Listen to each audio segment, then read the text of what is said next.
नमस्कार, स्वागत है आप सभी का आज की बेहद बड़ी और महत्वपूर्ण खबरों में। आज की बड़ी खबरों में हम आपको उत्तर प्रदेश और बिहार की कुछ ताजा खबरें बताने वाले हैं। तो चलिए शुरू करते हैं। ऐतिहासिक टेस्ट से पहले वेस्टइंडीज को बड़ा झटका, होटल में आइसोलेट हुए कोच। वेस्टइंडीज के कोच फिल सिमोन्स एक अंतिम संस्कार में शामिल हुए थे, जिसके बाद उन्हें आइसोलेट होना पड़ा।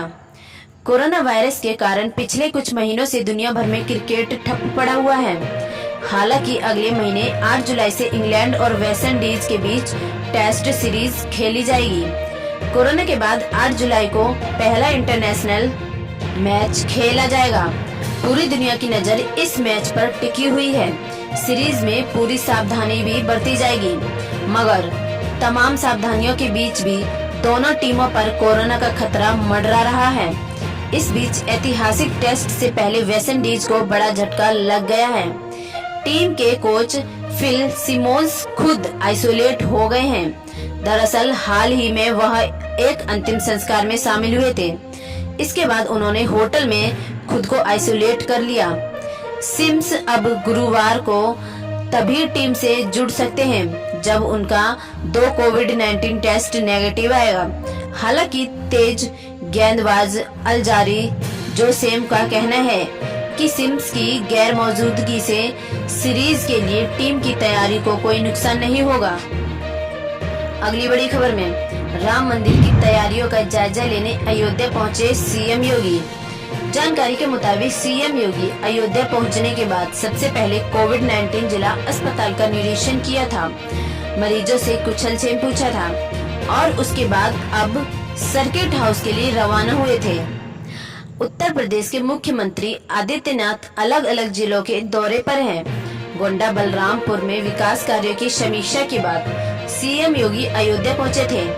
मुख्यमंत्री योगी आदित्यनाथ अयोध्या में राम मंदिर निर्माण की तैयारियों का जायजा लेंगे और बजट संस्था स्थल का निरीक्षण करेंगे। वहीं सर्किट हाउस में अफसरों संग बैठक भी करेंगे। जानकारी के मुताबिक सीएम योगी अयोध्या पहुंचने के बाद सबसे पहले कोविड-19 जिला अस्पताल का निरीक्षण किया था, मरीजों से कुशलक्षेम पूछा था और उसके बाद सर्किट हाउस के लिए रवाना हुए थे। सर्किट हाउस में अधिकारियों के संग मुख्यमंत्री बैठक करेंगे। मुख्यमंत्री उसके बाद अयोध्या धाम के लिए रवाना होंगे। अयोध्या में नवनिर्मित बस स्टॉप का निरीक्षण और भजन संध्या स्थल का निरीक्षण करेंगे। बिहार में एक दिन में 25 रुपए बढ़े तेल के दाम, पेट्रोल डीजल 100 रुपए लीटर महंगा। पाकिस्तान में तेल की कीमतों में अचानक की गई बढ़ोतरी से लोगों को काफी जोर का झटका लगा है। पाकिस्तान सरकार ने पेट्रोल और डीजल सहित पेट्रोलियम उत्पादों की कीमतों में रिकॉर्ड बढ़ोतरी की है। तेल की कीमतों में यह वृद्धि उत्पाद के आधार पर 27% से लेकर 66% तक की गई है। पाकिस्तानी समाचार पत्र डॉन की एक रिपोर्ट के मुताबिक पेट्रोल की मौजूदा कीमत में एक ही दिन में 25.58 रुपए की वृद्धि की गई है। इसके बाद इसकी कीमत प्रति लीटर 100.10 पाकिस्तानी रुपए हो गई है। इससे पहले पेट्रोल के दाम 74.52 रुपए प्रति लीटर थे। सरकार ने इस वृद्धि की वजह अंतर्राष्ट्रीय बाजार में बढ़ती कीमतें बताई है। पाकिस्तान में पेट्रोल से ज्यादा महंगा डीजल हो गया है। यहाँ हाई स्पीड डीजल की कीमत 21.31 रुपए बढ़कर 101.46 रुपए प्रति लीटर हो गई है। केरोसिन की कीमत भी 23.50 रुपए बढ़कर 59.6 रुपए प्रति लीटर हो गई है। लाइट डीजल ऑयल में 17.84 रुपए की बढ़ोतरी की गई है और अब इसकी कीमत 55.58 रुपए हो गई है। पाकिस्तान के प्रधानमंत्री इमरान खान को सत्ता से बेदखल करने की पूरी तैयारी चल रही है। पाकिस्तान में एक और कोरोना वायरस का कहर प्रधानमंत्री इमरान को चैन नहीं लेने दे रहा, तो दूसरी ओर बिगड़ते सत्ता के समीकरण ने उनकी नींद उड़ा रखी है। आशंका जताई जा रही है कि पाकिस्तानी सेना जल्द ही इमरान खान को प्रधानमंत्री के पद से हटा सकती है। पाकिस्तानी सेना देश में मार्शल लॉ का औपचारिक ऐलान कर सकती है। मीडिया रिपोर्टों के अनुसार पाकिस्तानी सेना कोरोना वायरस संक्रमण से बचाव को लेकर किए जा रहे उपचारों को लेकर इमरान खान सरकार से नाराज चल रही है। पाकिस्तान में पिछले 2 महीने के दौरान प्रशासन के अलग अलग 12 पदों पर लेफ्टिनेंट जनरल से के अधिकारियों को तैनात किया जा चुका है। कोरोना पर इमरान की नीतियों से खपा हुए पाक से सेना मीडिया रिपोर्टों के अनुसार कोरोना वायरस के खिलाफ प्रधानमंत्री इमरान खान की नीतियों की विफलता से पाक सेना का शीर्ष नेतृत्व सख्त नाराज है। सामान्य प्रशासन में पिछले 2 महीनों में जिस प्रकार से सैन्य अधिकारियों की नियुक्तियां की गई हैं, इससे देश सैन्य शासन की ओर ज्यादा दिखा रहा है।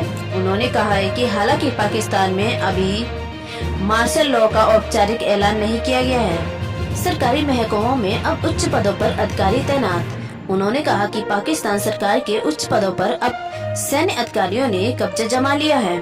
इमरान सरकार की नीतियों को छोड़कर सैन्य नीतियों को आगे बढ़ा रहे। पाकिस्तान में सरकारी एयरलाइंस की दुर्घटना के बाद पाकिस्तान एयरलाइंस और कोरोना वायरस पर लगाम लगाने में महत्वपूर्ण भूमिका निभा रहे हैं। अगली बड़ी खबर में बोखलाए चीन के रक्षा विशेषज्ञ बोले, भारत को कम न समझे। भारत और चीन सीमा विवाद के बीच हॉकिस चीनी सैन्य रणनीतियों ने बीजिंग से भारत के साथ अपने सीमा विवाद में बढ़ोतरी को लेकर बेहतर रूप से तैयार रहने की चेतावनी दी है। उन्होंने कहा है कि दोनों परमाणु शक्तियों के बीच सशस्त्र संघर्ष की संभावना बढ़ रही है। दरअसल लद्दाख और चीनी नियंत्रण अक्षाई चीन के बीच लगवान घाटी में 2 सप्ताह पहले चीन और भारत के बीच तनाव बढ़ गया है। चीन को रोकने के लिए अमेरिका ने बनाई योजना। इस झड़प में भारतीय सेना ने कहा कि उसके 20 सैनिक चीनी सैनिकों के साथ आमने सामने की लड़ाई में मारे गए। दोनों देशों के एक दूसरे पर झड़प और वादों को तोड़ने का आरोप लगाया गया। चीनी सेना के कई रिटायर्ड सदस्य बीजिंग का साथ देने की तैयारी कर रहे हैं, जिसमें भारतीय सेना की घुसपैठ का जवाब देने के लिए गैर घातक हाई टेक हथियार जैसे लेजर गन के साथ सीमा पर तैनाती शामिल है। चीन के रिटायर्ड आर्मी अफसर दे रहे साथ।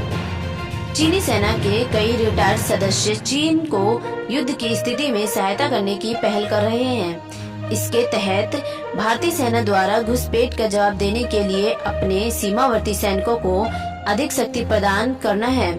एक रिटायर्ड वायु सेना के प्रमुख जनरल और सैन्य सिद्धांतकार कियो लियोंग ने कहा कि दोनों देशों के बीच एक सर्व युद्ध की संभावना कम है। चीन को एक सशस्त्र संघर्ष में वृद्धि के लिए तैयारी करने की आवश्यकता है। जुलाई की शुरुआत में नौकरी पेशा को मिलेगा बड़ा झटका। नौकरी पेशा लोगों के लिए जुलाई की शुरुआत बड़ा झटका दे सकती है। दरअसल उम्मीद की जा रही है कि केंद्र सरकार सुकन्या समृद्धि योजना, डाक बचत योजना या पब्लिक प्राइवेट फंड जैसी छोटी बचत योजनाओं में निवेश पर ब्याज दरें घटा सकती है। यही नहीं, पीपीएफ पर ब्याज दर घटाकर 7% से नीचे की जा सकती है। अगर ऐसा हुआ तो 46 साल बाद पीपीएफ पर ब्याज दरें इतनी कम होगी। बता दें कि 1 अप्रैल 1974 से 31 जुलाई 1974 के बीच पीपीएफ पर ब्याज दर 5.8% थी। इसके बाद 1 अगस्त 1974 से 31 मार्च 1975 के बीच पीपीएफ ब्याज दर को बढ़ाकर 7% कर दिया गया था। तब से पीपीएफ ब्याज दर कभी भी 7% से नीचे नहीं गई, लेकिन इस बार ऐसा होने के आसार नजर आ रहे हैं।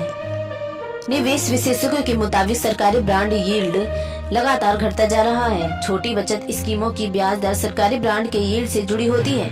वहीं 1 अप्रैल से 10 साल के सरकारी ब्रांड की यील्ड औसतन 6.7% रही है।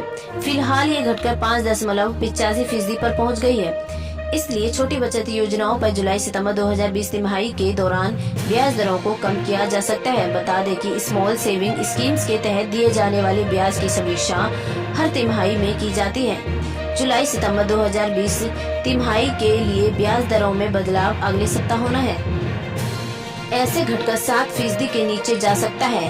पीपीएफ पर ब्याज पीपीएफ की ब्याज दर 10 साल के सरकारी ब्रांड की यील्ड से जुड़ी रहती है। अप्रैल जून तिमाही के लिए पीपीएफ की ब्याज दर को 7.1% रखा गया था। अप्रैल में ब्याज दरों में तेज गिरावट आई थी। इससे पीपीएफ की दर 7.9% से घटकर 7.1% की गई थी। अब अगर इसमें सरकारी ब्रांड के यील्ड के मुताबिक 15 से 20 आधार अंकों की कमी की जाती है तो ये 7% के नीचे पहुंच जाएगी। इसके अलावा सीनियर सिटीजन सेविंग स्कीम की दर 8.6% से घटकर 7.4% कर दी गई थी। नेशनल सेविंग सर्टिफिकेट की दरें 7.9% से घटाकर 6.8% और सुकन्या समृद्धि योजना की 8.4% से घटाकर 6.9% रह गई थी। फिलहाल किस बचत योजना पर कितनी ब्याज दर है? इस समय 1 से 3 साल की एफडी पर 5.5% तो 5 साल के फिक्स डिपॉजिट पर 6.7 की दर से ब्याज मिल रहा है। इसके अलावा 5 साल के रिकरिंग डिपॉजिट पर अप्रैल जून 2020 की तिमाही के लिए ब्याज दर 5.8% है। सीनियर सिटीजन स्कीम में 5 साल के निवेश पर 7.4% तो मंथली इनकम अकाउंट पर 6.6% ब्याज दर है। नेशनल सेविंग सर्टिफिकेट पर 6.8% और किसान विकास पत्र पर 6.9% ब्याज दर है। सुकन्या समृद्धि योजना में किए गए निवेश पर 7.6% ब्याज दर है।